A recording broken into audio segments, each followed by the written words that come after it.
네, 외신 통해서 글로벌 주요 이슈들 함께 살펴봤습니다. 현재 FOMC가 계속해서 진행이 되고 있는데요. 이틀간 진행되는 FOMC 시장이 결과를 주목하고 있는데 별다른 변화는 없을 걸로 보이죠? 네, 그렇습니다. 오늘 미국 언론들 보도하고 있는 걸 보면 시장이 FOMC 결과를 갖다가 주목하고 있다. 그래서 관망세다 이렇게 표현을 하고 있습니다. 그러면서 하는 얘기는 결국 FOMC에서 금리를 동결을 하고 인플레이션을 용인할 것이다라는 지금까지의 입장과 크게 다르지 않은 그런 입장을 내놓을 거다 이렇게들 분석을 하고 있습니다. 그렇지만 최근에 경제 지표가 워낙 좋아지고 있기 때문에 혹시나 테이퍼링이나 금리 인상에 대해서 말하자면 어떤 힌트를 주지 않겠느냐 하는 이 부분에 대해서 주목을 하고 있다 이렇게들 얘기를 하고 있습니다. 네, 그런데 또 월가에서 내년부터 이제 또 테이퍼링이 시작될 거다 이렇게 예상하는 보도가 나왔습니다. 네, 그렇습니다. CNBC가 이코노미스트들을 대상으로 설문조사를 해서 그 결과를 보도를 했습니다. 그 내용을 볼 것 같으면은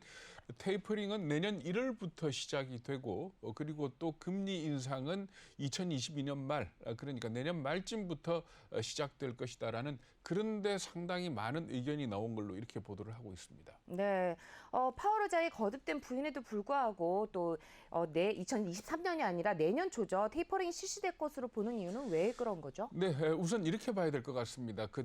파월 의장이 지난 14일이었죠. 그 이코노미 클럽에서 연설을 하면서 뭐라고 얘기를 했는가 하면은 테이퍼링이나 금리 인상 같은 경우에 2013년, 14년의 전례를 따를 것이다. 이렇게 얘기를 했습니다. 그런데 그 당시의 과정을 볼 것 같으면은 일단 테이퍼링을 시사를 하고 그 이후에 6개월쯤 있다가 테이퍼링을 시작을 했습니다. 그리고 테이퍼링을 시작하고 난 뒤에 한 2년쯤 있다가 금리 인상을 했거든요. 이렇게 본다면은 FOMC 그러니까 연준이 언제 이 테이퍼링에 대해서 언급을 할 거냐, 시사를 할 거냐 이 부분이 주목이 되고 있는데 이 부분에 대해서 의미 있는 얘기를 한 사람이 하나 있습니다. 누군가 하면 제임스 블라드 세인트루이스 연방은행 총재가 뭐라고 얘기를 했는가 하면은 미국의 백신 접종률이 75%를 넘어갈 때 테이퍼링을 갖다가 논의해 볼 수 있을 거다 이렇게 얘기를 했거든요. 그런데 최근에 경제 지표나 미국의 그 백신 접종 속도를 볼 것 같으면은 대략 그게 한 6월쯤 되지 않겠느냐. 다음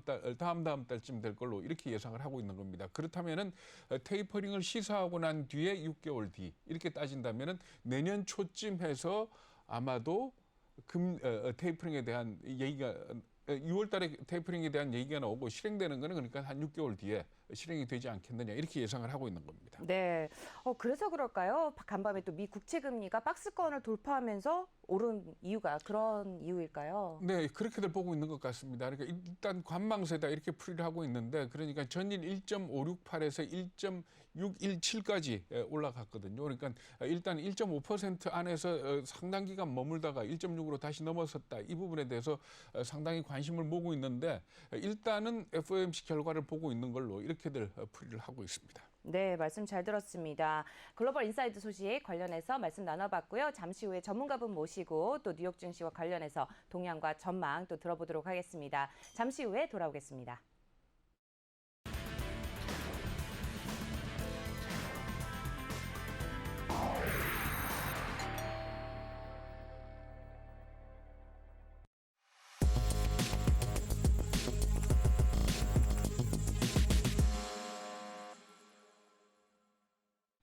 네, 글로벌 증시 동향과 전망에 대해서 전문가분 모시고 말씀 나눠보도록 할 텐데요. 오늘 도움 말씀 주실 분 바로 모셔보도록 하겠습니다. 네, 멀린 78의 이민우 대표 자리해 주셨습니다. 안녕하세요. 안녕하십니까? 네, 지금 보니까 또 간밤에 또 앞서서 말씀을 나누긴 했습니다만은 주요 기업들의 또 실적 발표가 계속해서 이어지고 있잖아요. 네네. 테슬라의 주가는 빠지고 있고 또 보면은 애플이라든지 페이스북, 아마존, 빅테크 기업들 1분기 성적표 계속해서 내놓고 있는데요. 네. 어떻게 봐야 될지 우선 어떻게 분석하고 계신가요? 네, 일단 전일장 그 섹터별 실적표를 좀 봤으면 좋겠는데, 네. 네, 이제 이미지를 좀 봤으면 좋겠거든요. 네, 섹터별 이미지를 네. 좀 함께 확인해 보시죠. 네, 네. 보시면 여기서 제일 빨간 색깔을 하나 바로 찾으실 수 있을 것 네, 같아요. 네, 테슬라네요. 정중앙에 테슬라가. 있는 테슬라가 네, 보입니다. 테슬라가 이제 빨간색으로 4%, 4.5% 넘게 빠지고 있습니다. 테슬라가 이제 저만큼 빠지고 있는 건 이제 앞에서 말씀해 주신 대로 실적과 무관하게 지금 이제 이미지가 굉장히 나빠진 거죠. 근데 저것은 이제 잠깐 그 단기적 이슈로 좀 보이고요. 저거 외에 나머지 이제 기술주들은 지금 뭐 그 마이크로소프트, 구글들의 실적 발표들은 있었는데 예상치를 뛰어넘고 전년 동분기 대비해서 훨씬 더 그 실적이 좋아졌어요. 그러니까 이제 전년 동분기 대비해서도 거의 뭐 한 10% 가까이 이제 실적 상승이 좀 있었고 이익도 개선돼서 그런 부분들 때문에 이제 주가 상승이 뭐 이제 김기성 앵커님께서 말씀하신 대로 이제 그게 선반영된 부분이 좀 있었는데 그런 부분에 있어서 약간 차익 실현 매물이 좀 나와서 그 약보합 상태를 좀 보인 것이 아닌가 이런 생각이 좀 되고요. 그런 부분을 좀 제외하고 나머지는 뭐 전반적으로 그냥 보합 상태를 유지하고 있다 이렇게 볼 수가 있겠습니다. 테슬라 얘기 조금만 더 해보죠. 네. 근데 사실 테슬라의 그 1분기 실적이 아까 말씀드린 것처럼 뭐 비트코인을 팔고 탄소 배출권 때문에 좋아졌지만 네. 그 매출은 사실 고무적 아닙니까? 예, 그렇습니다. 네. 차량 판매 대수를 보면 상당히 고무적인데 이 부분에 대해서도 걱정을 하는 목소들이 많더라고요. 그러니까 네. 상당 부분이 중국에 집중이 돼 있는 거죠. 예, 그렇습니다. 네. 중국에서 거의 뭐 한 30-40% 이상 지금 매출이 나오고 있고 차량 판매도 거의 그쪽에서 되고 뭐 제조도 상하이 공장에서 그렇게 많이 되고 있으니까 중국의 비중이 굉장히 크다고 할 수가 있는 거죠. 그러니까 예. 최근에 그 중국 언론들이나 중국 소비자들의 움직임을 봤을 때 그런 어떤 중국 시장에서의 위치를 갖다 지속할 수 있느냐 이 부분에 대해서도 조금 회의가 들고 있다 이렇게 봐도 되는 겁니까? 네, 그게 한편으로는 중국에서 만약에 뭐 어떤 중국 정부의 정책이나 뭐 그 중국의 어떤 그 중국 국민들의 어떤 그 태도가 좀 변하게 되면 중국 내에서 비즈니스는 상당히 어렵겠죠. 그렇죠. 근데 이제 반대로 그 미국 내에서 그 이제 판매량이 늘고 있는 부분은 좀 보완이 될 수 있을 것 같아요. 근데 이제 중국에서 판매되는 부분은 보통 이제 중국에서 생산되는 부분이랑 판매되는 부분은 모델 3라고 그렇게 큰 그 부가치, 그러니까 마진이 많이 발생하는 부분은 아닙니다. 근데 이제 사업 기반이 오히려 그 미국보다는 중국에 더 있다고 치중돼 있다고 볼 수 있기 때문에 중국에서 만약에 말씀하신 대로 그런 리스크가 발생하면 사업 전체가 좀 리스크에 빠질 수가 있겠죠. 근데 뭐 자기 비트코인을 안 팔았다라고 머스크가 얘기를 하지만은 네. 어떻게 본다면은 이렇게 좀 큰 기업가 스타일이 아니고 장사꾼 같은 행보를 계속 보이는 거 아닌가 싶은데 네. 어때요? 제가 그래서 어저께 그 일론 머스크 트윗을 이제 가서 열심히 올린 그 트윗을 봤는데 없더라고요. 제가 찾아봤더니 그래서 이제 구글 이미지에만 남아 있어갖고 그러면 지웠나 보죠?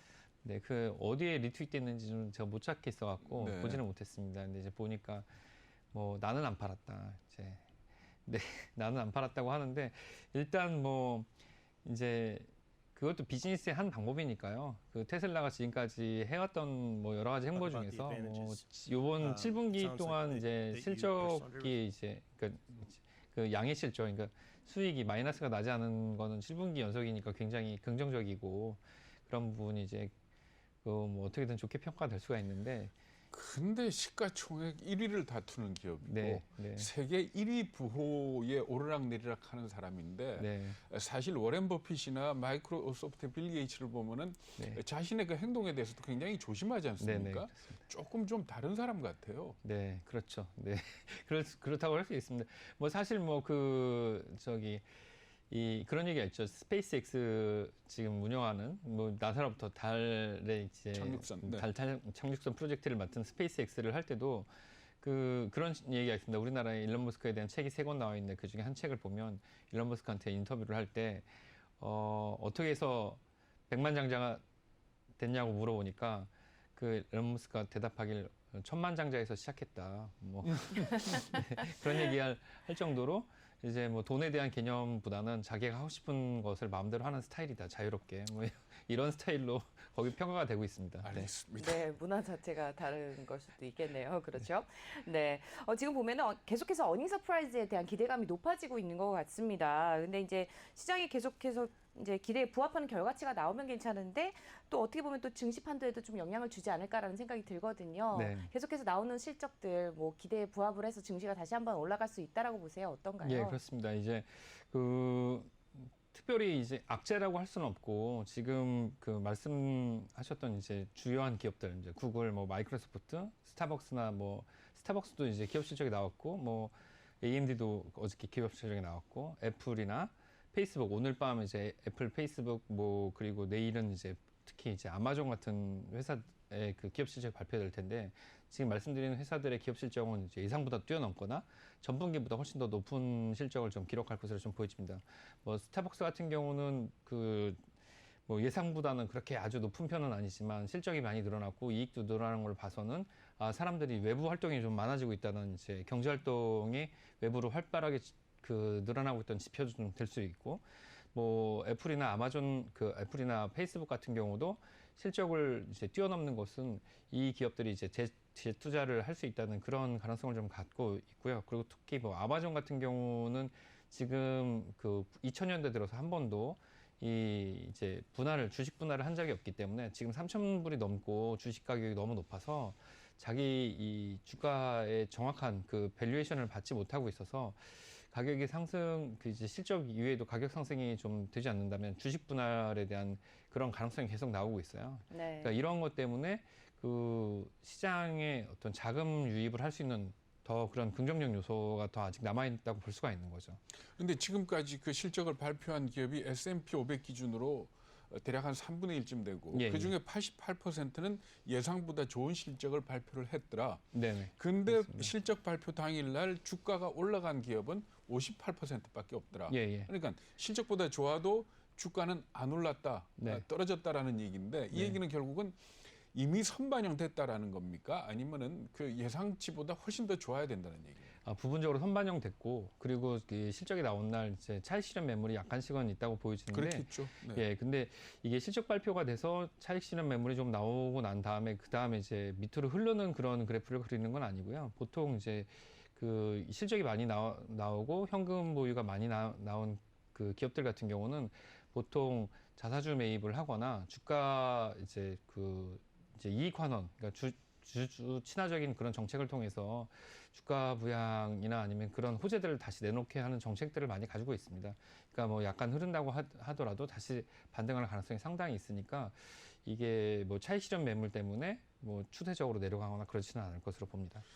그러면 이 시나리오는 가능합니까? 예를 들어서 네. 아마존이 예상보다 좋은 실적을 발표했다. 오늘 네. 올랐었거든요. 네네. 그죠? 네네. 근데 당일날 좀 빠지더라. 네. 그러면 추가적으로 매입해도 되는 그렇습니다. 예. 시점이다. 예, 예. 아마존은 뭐 그 독점적 지위를 가지고 있는데 아직도 그 시장 점유는 시장 점유라고 하기는 좀 그런데 이게 어떤 그런 시스템의 문제죠. 우리나라 같이 그 잘 전산이 돼 있지 않기 때문에 시스템 문제로 30% 정도 실제 이런 리테일에서의 공급망이 30% 정도밖에 차지하지 않으니까 더 확장성이 더 있다고 보여지는 거죠. 네.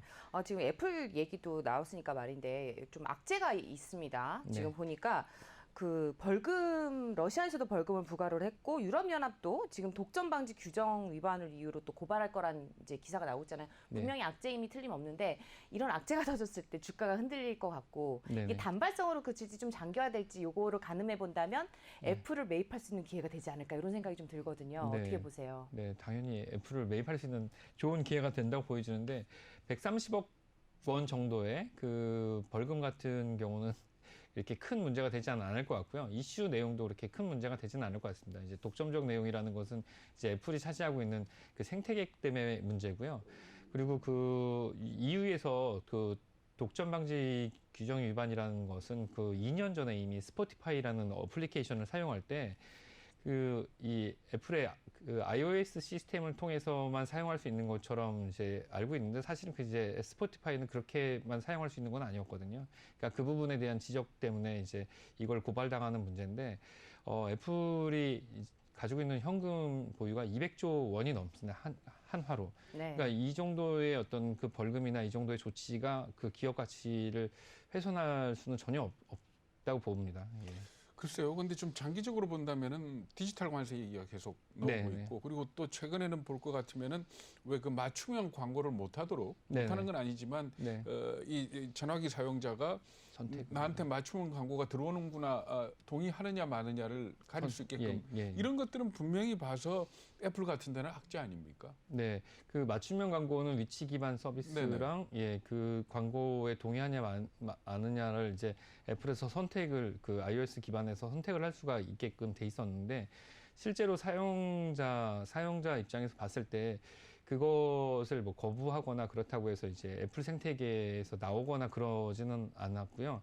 또 이 문제 때문에 페이스북에 광고를 올리는 그 소매 광고 업체들과 어떤 문제가 있을 거라는 예상이 있었는데 실제로 이게 시행이 되고 나니까 그렇게 그 개인 그 사용자들이 그 광고 차단을 하기 위해서 뭐 자기 위치 정보를 노출을 전부 다 차단한다든가 그런 일은 없었습니다. 이제 오히려 이 광고 자기 위치나 이런 것들을 제공하고 오히려 더 많은 정보들을 실시간으로 받는 것들을 선택했기 때문에 거기서 오는 문제들은 그 예상보다는 훨씬 더 적어서 타격은 주지 못한 것으로 보입니다. 근데 지금 사실 그 애플리케이션이나 이걸 놓고 볼 적에 애플이 거두어들이는 이득이 조금 논리적으로 너무 많이 갖고 가는 이 부분은 저도 좀 언짢거든요. 네네네. 어느 나라든지 다 그렇게 생각을 하기 때문에 이 부분에 대해서는 그러니까 순이익률은 조금씩 떨어지지 않을까요? 이 규제는 분명히 생길 것 같은데. 네, 그런 부분 때문에 애플이 이제 다른 사업, 그러니까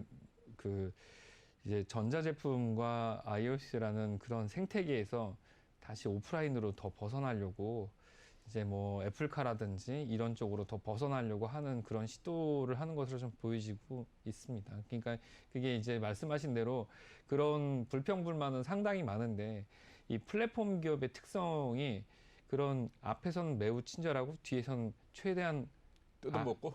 악랄하게 그 쟁취한다라는 그런 그렇죠. 문화적 배경이 좀 있습니다. 네. 또 말씀을 좀 이야기를 좀 이제 다른 걸로 좀 전환을 해보겠습니다. 아케고스 캐피털 다들 기억을 하실 겁니다. 그 사태에 따라서 주요 투자은행들의 손실 규모가 100억 달러가 넘는다라는 소식이 이제 들리는데요. 네. 우선 이 손실 규모 노무라 같은 경우는 1분기에만 2조 5,600억 원의 손실을 봤다. 네. 2조 5,600원 맞네요. 네. 네. 맞나요? 네. 29억 달러 뭐 이 정도 손실을 네. 보고 UBS가 이제 8억 그 6천만 달러 이 정도 손실인데 가장 많이 손실을 본 건 크레딧 스위스인데 54억 달러의 손실을 봤는데 그럼에도 불구하고 크레딧 스위스는 이제 흑자를 기록했는데 뭐 그저께 인터뷰를 보니까 크레딧 스위스의 그 CEO가 이 아케고스만 아니었으면 이제 날아갔을 텐데. 네, 거의 좋은 실적을 기록했을 거라고. 근데 이제 크레딧 스위스는 WM이랑 IB 부분에서 이제 좋은 실적을 기록했는데 아케고스한테 이제 가장 많은 돈을 뜯겨갖고 6조 원이 넘는 돈을. 근데 사실 돌이켜놓고 생각해 보면 아케고스 얘기가 처음 나왔을 때 네. 100억 달러로 막은 것만 해도 선방 아닙니까? 그렇죠. 예. 이게 무슨 과거 리만 브라더스나 이거 되는 거 아니냐라는 네네. 걱정들도 일부 있었잖아요. 네. 근데 이제 사모펀드였기 때문에 이 정도로 막은 것으로 좀 보이지는데 여기서 뭐 스토리를 말씀을 좀 드리자면 제가 여기서 뭐 빅뱅크를 사야 된다 말씀드렸을 때 이제 그 중에는 여기 안 들어있어서 정말 다행입니다. 이제 말씀드렸던 종목 중에. 근데 뭐 모건스탠이나 골드만삭스나 아니면 뭐 크레딧 스위스나 이런 이제 이 투자은행들이 대형 IB들이 모여갖고 이 아케고스를 정리하자고 했을 때 뭐 질서 있는 퇴장을 하자. 그러니까 이제 순차적으로 물량을 내보내자고 했었는데 하지만 그럼에도 불구하고 어느 은행은 많이 물리고 어느 골드만삭스 같은 데는 안 물리고 한 이유가 이제 질서 있는 퇴장을 하자고 했지만 사실 질서는 하나도 없이 무질서하게 도망을 간 상황에서 전화를 늦게 받은 은행들만 물린 상황이 된 거죠. 그러니까 돈 앞에는 누구도 없다는 거 아닙니까? 예, 그렇죠. 맞습니다. 이번에 또 엔츠그룹 얘기도 좀 해보겠습니다. 네. 미국과 또 이제 계속해서 무역 전쟁부터 해서 계속 이제 다 맞서고 있는 중국인데요. 중국 당국 같은 경우 또 이제 마윈 때리기를 계속해서 이어나가고 있는데 엔츠그룹 뭐 실질적인 지배자죠. 마윈 알리바바 창업자 손보기 본격화하고 있습니다. 기업 공개 계획을 또 승인을 받은 과정을 들여다보고 있다는 소식이 이제 전해지고 있잖아요. 이 부분 어떻게 좀 해석을 해봐야 될까요? 네, 이게 엔트그룹에 대한 것뿐만 아니고 이제 지급 결제 시스템에 대해서 그 중국 당국이 직접 개입을 하는 것으로 판단이 됩니다. 이유는 우리나라나 미국이나 이런 뭐 특히 우리나라를 예를 들어서 말씀드리면 우리나라 같은 경우는 신용카드를 사용해서 본인들의 개인의 어떤 그 이제 결제를 하게 되는데 뭐 그 우리나라에 이제 세무조사를 들어가게 되면 PCI 시스템이라는 걸 사용하게 됩니다. 그래서 PCI 시스템에서 이제 그 이제 개인이 얼마만큼 자산을 가지고 얼마만큼 수입을 가지고 얼마만큼 지출을 했냐 가지고 정확한 소득 신고와 세금 신고를 했는지를 이제 판단하게 되는데 그렇게 되면 그 기본적으로는 이제 결제를 무엇으로 했는지를 볼 때 카드 사용 내역을 보게 됩니다. 카드 사용 내역과 뭐 해외 입출국 내역을 이제 그걸 가지고 판단하게 되는데 이제 중국 같은 경우는 이제 뭐 일본은 현금, 뭐 미국도 현금을 많이 쓰지만 중국 같은 경우는 이런 그 페이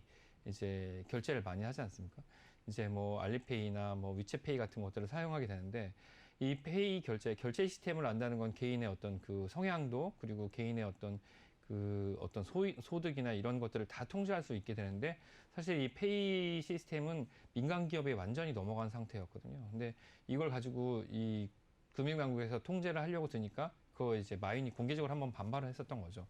근데 중국 당국이 이제 사회주의 시스템 내에서 개인들을 통제를 하려면 이런 금융 시스템에 개인들의 결제 시스템을 완전히 장악해야 되는데 그것들을 이제 새롭게 만들기는 어렵고 이미 그 시행되고 있는 페이 시스템을 그 어떻게 보면 장악을 해야 되는데 거기에 반발하고 있는 대표적인 인물이 마윈이고. 그러니까 결국에 마윈의 엔치그룹이 인민은행이나 네네. 이런 어떤 국가 금융기관이 하던 일을 대신하고 네네. 그래서 사회주의 입장에서 국민들에 대한 어떤 지배력이 약화되지 않겠느냐. 그렇죠. 이 부분은 충분히 이해가 되는데 오늘 기사 같은 경우에는 뭔가 하면은 야 누가 엔치그룹 상장을 허가해 줬냐 네. 하는 이걸 조사하겠다는 맞습니다. 건데 네. 언뜻 보기에는 왜 그 반중 유튜브들 사이에서 도는 얘기 그러니까 이 마윈의 뒷배가 상하이방이다. 네. 그래서 이 상하이방을 갖다가 뭔가 공격하려는 네. 거다라는 이런 쪽으로도 해석을 하거든요. 근데 네. 사실 지금 와가지고 이 허가 과정까지 조사를 한다는 것 자체는 조금 네. 뭔가 냄새가 난다고 봐야 되지 않을까요? 아, 예. 그렇게 이제 쫓아서 올라가면 이제 80세가 훨씬 넘은 장점인까지 이제 다시 재차 공격하는 것처럼 보여서 이거는 말씀드리기가 조심스럽긴 한데 뭐 물론 이제 마윈의 그 배경은 상하이방의 지원으로 상하이방 출신의 공무원들의 지원으로 뭐 90년대 초반에 이제 빨리 기업 성장을 할 그렇죠. 수가 있었었죠. 근데 이제 뭐 그냥 표면적으로 그냥 그 노출된 정보만을 봤을 때는 마윈을 잡아서 결제 시스템을 장악하고 그리고 결제 시스템을 장악해서 이제 지배력을 계속 유지하겠다. 그렇죠. 사회주의 시스템으로 그 국민들의 경제적인 지배 시스템을 유지하겠다. 이런 측면이 있는 것으로 좀 보여지고요. 내부적으로 정치적인 어떤 배경을 공고히 하는 것은 아직 드러나지는 않았습니다. 네, 오늘도 말씀 잘 들었습니다. 오늘 여기까지 들어보도록 하죠. 네, 지금까지 글로벌 증시와 내일을 위한 전략 함께했고요. 도움 말씀 주신 분 멀린 78 웨스트 매니지먼트의 이민우 대표 함께했습니다. 말씀 고맙습니다. 감사합니다.